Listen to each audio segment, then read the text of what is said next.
भाईजान, अब्बा जी को भी फोत हुए दिन ही कितने हुए हैं और आप बंटवारे की बात कर रहे हैं। कुछ दिन ठहर तो जाएं। ठहर जाऊं? जब कुछ दिन बाद भी बंटवारा होना है तो आज क्यों नहीं? और जाने वाला तो चला गया, अब हम तो अपनी जरूरियात पूरी करें। खुदा का खौफ करें भाईजान, वो हमारे वालिद साहब थे। लोगों को पता चलेगा तो क्या सोचेंगे, तरह तरह की बातें करेंगे। मुझे लोगों की नहीं बल्कि तेरी फिक्र है। सारे जमीनों के कागजात तो तेरे पास हैं, मेरे पास कुछ भी नहीं है, इसलिए आज मुझे चल के तेरे पास आना पड़ रहा है। तो मुझ पे यकीन नहीं है भाईजान? आपको आपका हक मिलके रहेगा। मुझे तो इन कागजात की इतनी समझ नहीं है। अगर आपको पता है तो फिर करवा लें तकसीम। बस ठीक है, फिर मैं मजीद इंतजार नहीं कर सकता। तुझे सिर्फ 1 से 2 दिन में बताता हूँ, फिर करते हैं बंटवारा।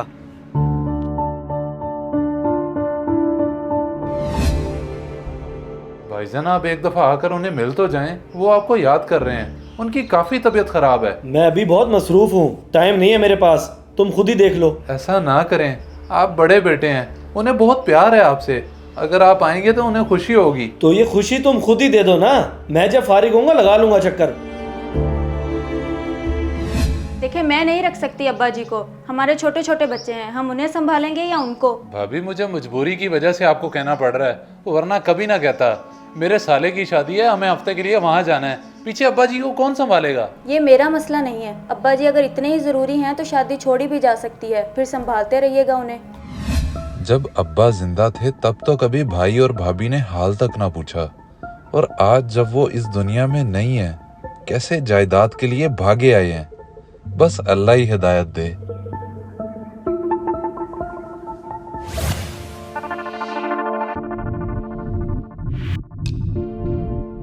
हाँ, फिर क्या बना? करता है आपका भाई जमीन नाम या कोई बहाना सुना दिया? उसकी क्या मजाल कि वो मुझे कोई बहाना सुनाए। मैं अपना हिस्सा ले रहा हूँ, कोई भीख नहीं। और बाप उसका अकेले का नहीं था, मेरा भी था। फिर भी आप ध्यान कीजिएगा, वो अनपढ़ जरूर है लेकिन बेवकूफ़ नहीं। ये ना हो आप इंतजार करते रह जाएं और वो सारी ज़मीन अपने नाम करवा ले। हाँ, कहती तो तुम ठीक हो, और मुझे यही फिक्र खाई जा रही है कि सारे ज़मीनों के कागजात तो उसके पास है, मेरे पास तो ऐसा कोई सबूत है भी नहीं जिससे मैं ज़मीन अपने नाम करवा सकूँ। क्या सारे कागजात उसके पास हैं? मुझे तो टेंशन हो रही है, अब क्या करेंगे हम? बेगम, फिक्र क्यों करती हो? अगर कागजात उसके पास है तो क्या हो गया? मैं अच्छे से जानता हूँ कि निकलवाने कैसे हैं, और देख लेना जल्दी वो कागजात मेरे हाथ में होंगे। अच्छा, फिर तो ठीक है।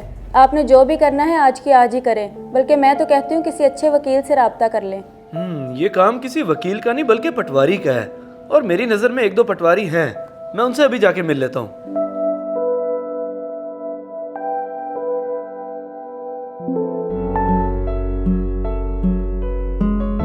देखें, आप मुझे न बताएं, मैं पटवारी हूँ, मुझे अच्छी तरह से पता है कि किस किस की ज़मीन कौन कौन से खाते में पड़ी है। इसीलिए तो मैं आपके पास आया हूँ।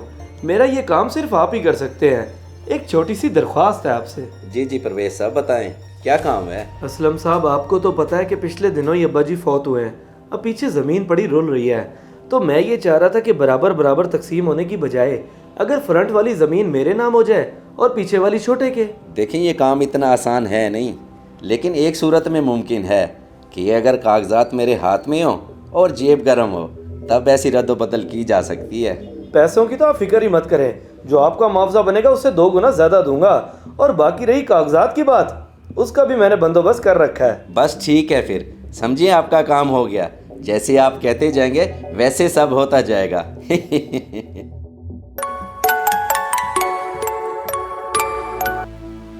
जी भाईजान। अभी मेरी पटवारी से बात हुई है, उसने कहा कि हो जाएगा काम। लेकिन इतनी जल्दी? आपने तो 1-2 दिन का बोला था, फिर आज ही कर ली बात। तो इससे तुझे क्या मसला है? या तो तेरे दिल में कोई चोर है जो तू बार बार कह रहा है कि अभी रुक जाए, इतनी जल्दी क्या है? अरे नहीं नहीं भाईजान, ऐसी कोई बात नहीं। आप मुझे बताएं कहाँ आना है, मैं अभी आ जाता हूँ। ठीक है, फिर तू जल्दी से असलम पटवारी के पास आ जा, और सुन, सारे कागजात उठा के लाई, खाली हाथ ना आ जाई। जी जी भाईजान, मुझे पता है, मैं लेता आऊँगा। ओके।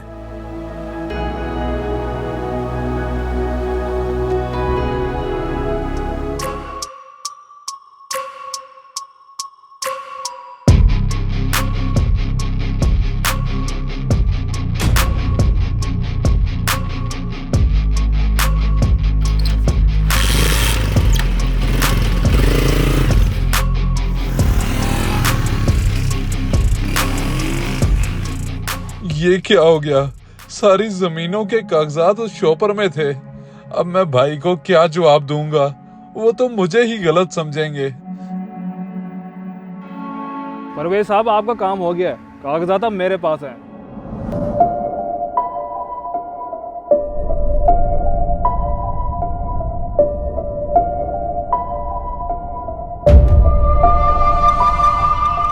ओए, तुझे मैंने कहा था कि कागजात लाजमी लेकर आई और तू खाली हाथ आ रहा है। भाईजान मैं कागजात लेके ही आ रहा था, लेकिन रास्ते में कोई मुझसे खींच के भाग गया। क्या? खींच के भाग गया?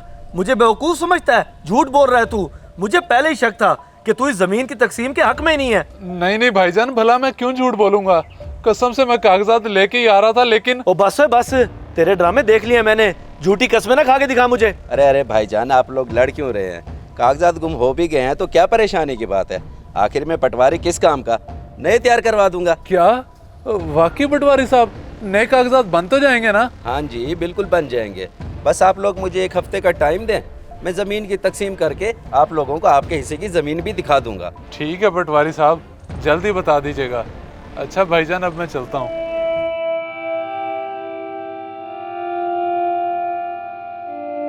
देखा पटवारी साहब, मैंने नहीं कहा था कि बंदा काफी सीधा साधा है। कितने आराम से काबू में आ गया। अब बाकी काम आपका है। हाँ जी, बेफिक्र रहे। जैसे ही आपका बंदा इससे खींचे हुए कागजात मुझे देगा, मैं अपना काम शुरू कर दूंगा। आपको आपकी पसंद की जगह से ज़मीन दूंगा। और बताएं।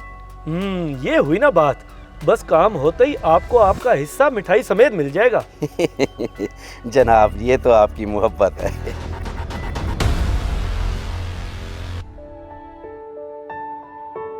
आपने अपने अब्बा जी की सारी ज़मीन तो देखी होगी। ये 2 कनाल आपके हिस्से में आई है। पटवारी साहब, ये वाली जमीन मेरे हिस्से में आई है? जो बाईपास के साथ इतनी मौके की जमीन थी, वो भाई के हिस्से में आ गई? जी हाँ जनाब, वो उनके हिस्से में आई है और अब तो उनके नाम भी हो चुकी है। पटवारी साहब, ये तो सरासर नाइंसाफी है। इस जमीन की तो कीमत ही कोई नहीं है। अगर आप तकसीम कर ही रहे थे तो दोनों को बराबर बराबर तकसीम कर देते। देखें, जो नक्श आपके वालिद साहब बनवा गए थे, मैंने तो उसके मुताबिक तकसीम की है। इसमें मेरी तो कोई मर्जी नहीं। मैं भला क्यों चाहूँगा कि आपके साथ नाइंसाफ़ी हो? वालिद साहब ने? फिर तो ठीक है, जो मेरा नसीब। बाकी मेरे भाई को वो ज़मीन मुबारक हो। चलें जी, माशाल्लाह। अब मेरा काम ख़त्म हुआ, मैं चलता हूँ। अल्लाह हाफिज़। वैसे बड़ी ही अजीब बात है, ये जमीन मेरे हिस्से में। चलो कोई बात नहीं, अगर मेरे वालिद साहब ने ऐसा फैसला किया है, इंशाल्लाह इसमें भी कोई बेहतरी ही होगी। सर, हमारे टावर के लिए ये वाली ज़मीन सबसे ज़्यादा सूटेबल है, क्योंकि यहाँ से पूरा शहर कवर हो रहा है। ठीक है, मगर हमें सिर्फ शहर तक ही कवरेज नहीं देनी, हमें लोकल एरियाज तक भी स्ट्रॉन्ग सिग्नल्स पहुँचाने हैं। तो क्या इसके लिए भी ये जगह सूटेबल होगी? बिल्कुल सर, सारे लोकल एरियाज़ को फुल कवरेज मिलेगी और हमारे डिपार्टमेंट के इंजीनियर्स ने सारे एरिया के सर्वे के बाद सिर्फ उसी जगह को रेकमेंड किया है। बस ठीक है, फिर तुम जल्दी से इसके ओनर का पता लगवाओ, हमें ये जगह हर सूरत में चाहिए। जी सर, मैंने ऑनर का पता लगवाया है, वो इसी शहर का है। बाकी डिटेल्स मिलते ही मैं आपको फ़ौरन अपडेट करता हूँ। तुम कोशिश करो कि इसके साथ आज के आज मीटिंग रखो, क्योंकि मैंने दूसरे शहर मूव करना है और मैं चाहता हूँ कि जाने से पहले मैं ये डील फाइनल करता जाऊँ। Okay sir.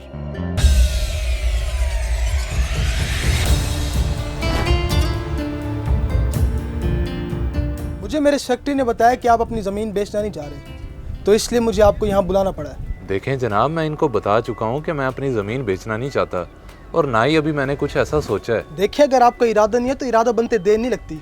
हम आपको आपकी ज़मीन की अच्छी कीमत देंगे, अगर आपको मंजूर हो तो। अच्छी खासी कीमत? क्या मतलब है? आप उस ज़मीन की क्या कीमत लगाएंगे? हम वो ज़मीन आपसे 30 लाख रुपए मरला के हिसाब से खरीदने को तैयार हैं। अब बताएं, बनता है इरादा? 30 लाख रुपए मरला? जी जी, मुझे मंजूर है। ये हुई ना बात। सिराज, तुम कुछ डॉक्यूमेंटेशंस करके इनको आधी पेमेंट दे दो, बाकी की आधी पेमेंट हम बयानों पर देंगे। ठीक है सर, चलें।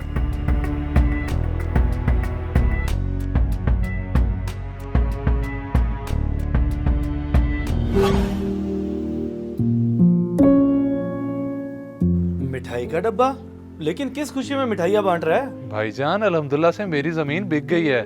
किसी मोबाइल कंपनी वालों ने खरीदी है। उन्होंने वहाँ पे कोई टावर बनाना है। अच्छा, कितने की बिकी है फिर वो जमीन? भाईजान, मेरी सारी ज़मीन 30 लाख रुपए मरला के हिसाब से बिक गई है। अच्छा, अब मैं चलता हूँ, मैंने बाकी घरों में भी मिठाई देनी है। 30 लाख? मैंने तो कभी सोचा भी नहीं कि उस मामूली सी जमीन की इतनी कीमत। इस वीडियो को सदका जारिया समझकर जरूर शेयर करें। हो सकता है आपका एक शेयर किसी की जिंदगी बदल दे।